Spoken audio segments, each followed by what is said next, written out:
Welcome back to the channel, everybody. Thank you so much for joining me and allowing me to continue to be your daily advocate. If you're new here or you're not subscribed for any reason, please do me a huge favor and hit the subscribe button. Thank you to all of you who have been watching and following me for so long. It truly means a lot, and I'm glad that I can be this person. A lawyer by the name of Jeremy Hogan. If you don't know him, you've been living under a tree or a rock or something like that. He said, when would the Ripple v. SEC case end? Ripple thinks it'll end sometime between August the 26th and November the 18th. In its pending class action that's ongoing right now, again, not Ripple v. SEC, Ripple agreed to move the case start back, all the way back to November 18th, in belief that the SEC case will be finished before then. Of course, it can settle any time though, it could settle a lot quicker.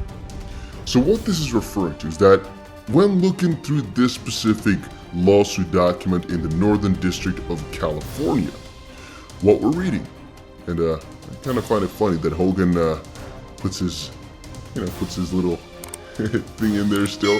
We can see that Hogan took the screenshot though, so that's nice. He shares a specific part here, take a look. Due to overlap of factual and legal issues between the case and the SEC action, the parties agree that there are efficiencies in having certain aspects of the SEC action precede certain deadlines in this action. Doing so will reduce the burden on the parties, streamline discovery in this case, and potentially reduce the burden on the court by narrowing the issues in dispute. This is a very huge deal, because that on its own is already like, okay, so we want to kind of wait for some more important decisions to be made in the Ripple v. SEC lawsuit before we'll start talking about this one, which is like, okay, so when exactly do you think that will be? But then we look, and they changed the dates from August 26th, when again, they already thought it would be fine, that they would have the result. They changed it to November 18th. There's two things which popped in my head. One, they all of a sudden think the Ripple v. SEC lawsuit would take another additional 2 months, which is not so juicy. But thing number two is they're just thinking, you know what? We surely want to be finished with the entire case. And so once we're finished, we want to kind of put things in order, have a little bit of rest time before moving into this one. Let's put it a little bit back, just to have some clearer mind. Meaning, the August 26th, it was like, we're trying to hope to get it done before the November 18th is, we'll be done. For sure, like, we'll be done next month, but November 18th, like, so that's something which is still open for debate. I don't know officially, of course, and it can be taken in a couple of different ways, as it could, theoretically speaking, only mean that they're going to be through additional hurdles, right? It doesn't necessarily state that the case has to be all the way over. There's just going to be a lot further, and so a lot of issues will be outspoken already. But I personally think that this message is kind of a, once this date crosses, or once this date comes along, we'll be done, and so we can get into the next case and start working on new issues. So I'm definitely quite excited about that. Now, he also has a second tweet, which is thanks to Stephen Huber for showing this court order to me. And again, I didn't find it myself either. It makes me feel more confident in, again, Jeremy Hogan's, who's a lawyer's, own September summary judgment prediction. I think Ripple thinks it wins the SEC case in September/October, and then this class action goes away due to collateral estoppel. And that would actually be interesting as well. That would be very, very interesting, because if Ripple wins the case and XP turns out not to be a security, a lot of other lawsuits won't really take place, because under what premise? What can they allege? It's already been figured out it's not a security then. I just got into a new place, by the way, and this one has a nice little lamp. So I can, manipulate lamp to be good. But alright, to not waste too much time on that anymore, here was a question: how long will it be before XRP challenges its current trend? My response to this one is, what exactly is the trend? Are we in a bull market, bear market? What exactly is that? I mean, I've seen multiple different theories throughout the last couple of weeks, which all basically show a different narrative, and that's because a lot of them make sense. We can definitely say that quite a little while ago, the trend changed again from being bearish to bullish now. We can also state that no, it's been bearish all this time. We're basically trending down lower. We can also say no, it's been bullish all this time. It's just bigger waves.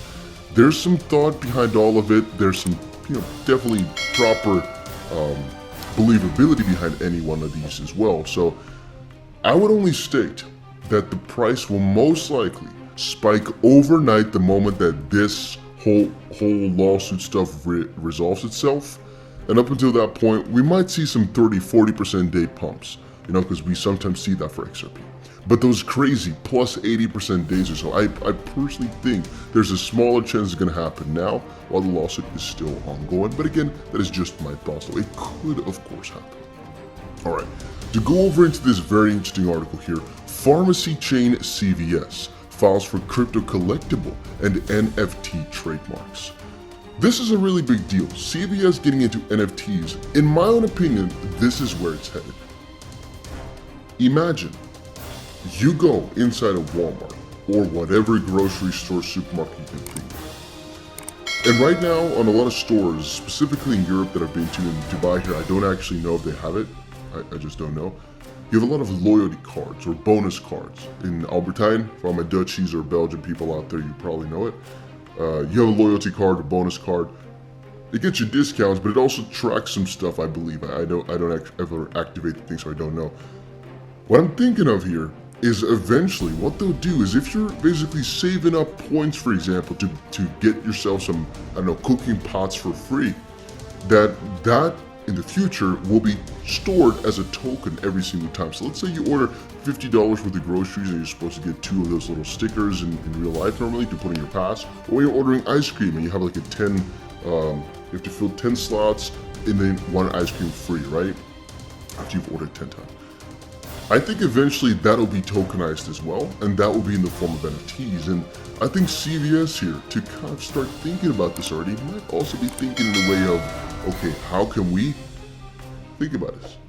For example, through a partner like VeChain, we can think of all the supply chain of, okay, we're gonna track exactly what person has what medicine in a official manner so it can never be taken out again.